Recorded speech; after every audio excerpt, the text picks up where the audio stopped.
There's this upcoming new game called 1666 Amsterdam, which was headed up by one of the creators of Assassin's Creed, but this person saw AI-generated images in the game with zero disclaimers on Steam and feel very disappointed about it. The developers admitted to this whole thing and take accountability, which is a way better response than what this person proposed. Dear gaming companies, stop apologizing for AI use. Instead, double down!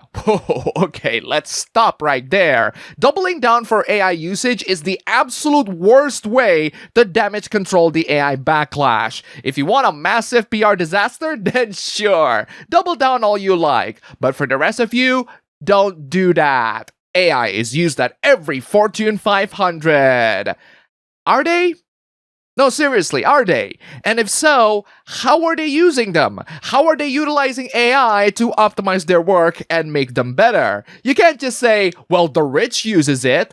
They also buy a new iPhone every year. That's not something an average person should do. Since you're sucking on AI so much, here's what AI reveals about the Fortune 500 that uses AI. And it's not exactly comparable, isn't it? AI is already used in games people love.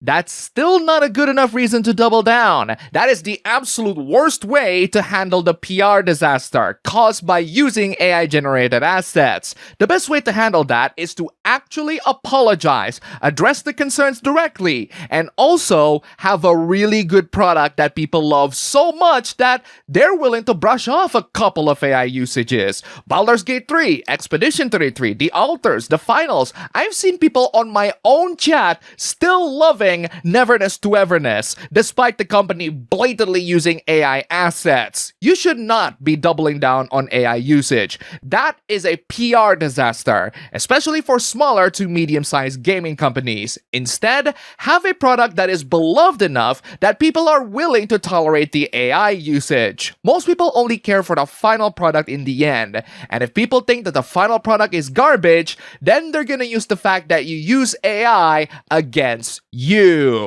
We got loads more hooplas that are not AI related, but it's definitely gaming related. I am rather perplexed by the amount of tourism that the gaming community has. Remember when we discussed God of War Lawfare? I guess some people really don't like that you're playing as someone who isn't a God of War, but if you ask me, we got way bigger issues in this discourse, and that is these dumbass tourists invading the medium. I've been playing God of War since PS1. God of War. PS1. You just lost all of your cred, dude. That's right. That's what you should do right now. This is irrelevant. God of War is supposed to be the main character.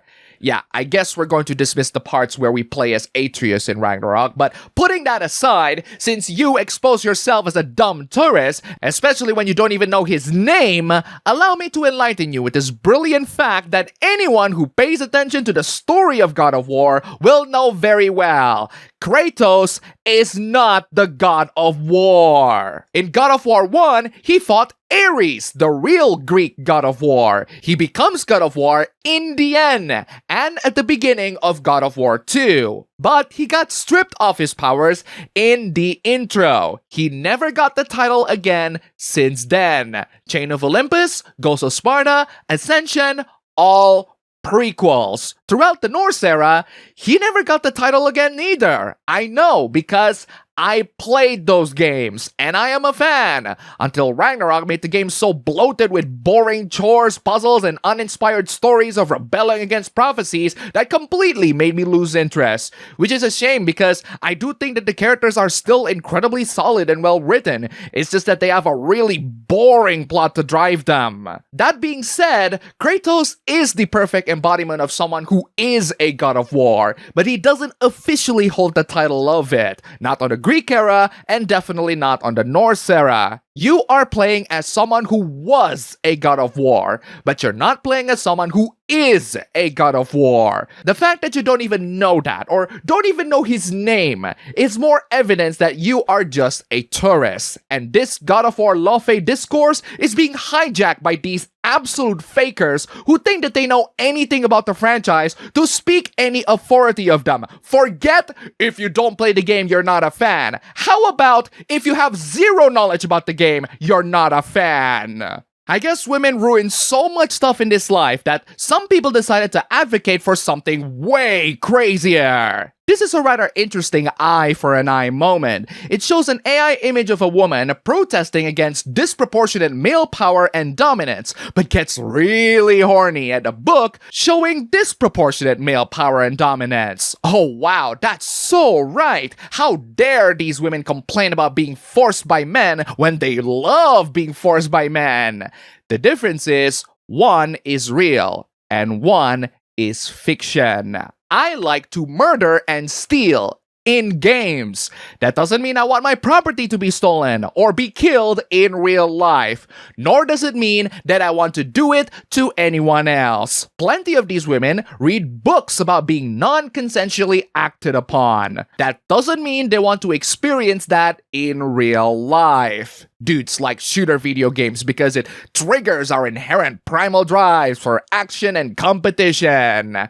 Wow. Biological determinism much? No, they like video games because they're fun to play. Do we all have some secret natural desire to kill each other? Heck, forget killing. I don't think most men have the desire to compete with each other at all. Most of us are just very glad that we're able to survive in this godforsaken world, let alone compete in it. Have you seen the economic chaos that is my country, Indonesia? We're not some anime protagonists wanting to be the strongest of them all. And even if we are, playing video games is the least fulfilling way to accomplish that goal. It's one thing to not understand what women or feminists like, but it's another thing entirely to not understand what men like, especially gamer men. We have ideologues pretending to be gamers, and the anti-feminist side is no different at all. Women like powerful men in smut fictions because it triggers their inherent primal drives to have sex with a powerful male. Wow, another biological determinism. No, they like smut fictions because they're fictional fantasy that they consent to, not real abuse in real life that they do not consent to. That's what they are protesting against. And if you cannot tell the difference, you are no better than these moral guardian feminists. It's quite fascinating that some people's reasons for being anti-women is to mask their own insecurities as men. Women are attracted to powerful men.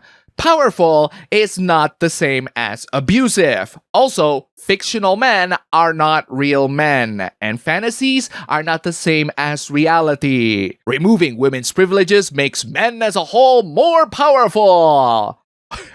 Wow.